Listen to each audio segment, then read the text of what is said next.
Meantime, as Americans feel the pain from these high prices, Democrats keep pushing for more spending. Coming up this hour, the White House is going to hold a press briefing ahead of the debt limit talks with President Biden and congressional leaders. That's later this afternoon. But joining us now, Senate Budget Committee member, Indiana Republican Senator Mike Braun. Senator Braun, it's always great to see you, and we thank you for joining us today. Good to be on. It was a spending problem that got us into this mess. A mess, by the way, that we are not out of the woods just yet. We might not even be in the thick of it just yet. And yet you've still got an administration and the Democrats unwilling to negotiate with Republicans and say, okay, you want to raise the debt ceiling? We are going to concede. We are going to cut some of this spending because it has gotten out of control. No doubt about it. And if we can't, as Republicans, articulate this one, I've been preaching about it since I've gotten here, because let's go back to the Trump tax cuts. They kept saying $150 billion per year. Well, they're running $2 trillion deficits now and projecting those indefinitely into the future. It has nothing to do with revenues. You look back historically, we never generate revenues more than 17.5–18% of our economy.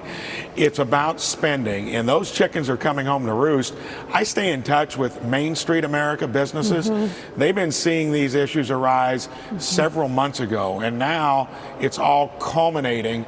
And yes, this is time to at least do something different than what we've done for the 4.5 years I've been on the Budget Committee. No budgets, nothing preemptive in nature, and now Biden and the Democrats, with their enterprising over the last 2 years, it's on them. Another chicken that's coming home to roost, you could argue, is the interest expense on servicing that debt alone. Are you guys on the Budget Committee, is Congress as concerned as we are about how much more of our budget is now going to servicing that debt and paying off the interest of that, especially now that rates are 4% and not 0% anymore?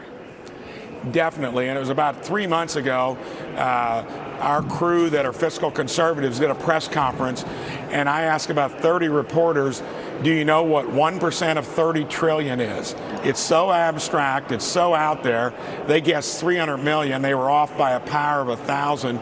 Then I said, now that you got that, what's 4% of 30 trillion? That's 1.2 trillion. That'll be priced into our debt on top of the 500 to 600 billion. That's as much as we spent on the entire last omnibus bill, defense and domestic. That's how big that factor is. Senator, we're still obviously deadlocked on this debt ceiling problem, yet I'm reading, and I don't think this has changed, the president's going to Japan. Right at the moment when we need to get this finalized. What does that tell you? Does he not care that we have the problem? Or is there something in the works that he's not telling us that's going to bring that debt ceiling up? They have enterprised so aggressively over the last 2 years, so they're stuck with it. He is the only one that's put a blueprint out for our country's future, $20 trillion more in debt. So they have no good answer. I guess jumping on a plane and heading east, maybe that's all you can do. So I don't know what they're going to do, but we as Republicans need to keep it out front. Some of us have been saying this for a long time. We need to hold firm. You can't escape these issues. You're going to have to confront them, and it's a spending issue, not a revenue issue. Senator John Durham finally releasing his highly anticipated report criticizing the FBI's involvement in the Trump-Russia probe. The mainstream media, of course, playing an active role here as well. The problem is that there is not going to be accountability because the media was an active participant. They weren't played by this con. They participated in the con. And so they're hardly going to cover the details of this report. But it's damning. And it's sort of like Murder on the Orient Express. They all did it. And so nobody's going to be held accountable. Senator, you want to talk about election interference. This was it at its worst, and then trying to take down a sitting president as well, wasting millions of dollars of taxpayer money on investigations in the process, and wasting all of your time as well. Will there be any accountability? Well, when I was listening to a broad array of reaction earlier today, that mainstream media says it's a dud, a nothing burger. I mean, this is so out of touch as well. It's going to be up to Jim Jordan and the crew in the House to make sure this doesn't fade away, because Durham did everything but come up with an indictment or with some recommendation to the Justice Department, and it wasn't there. But you can't let this all go undebated, and I'm hoping the House will take it up.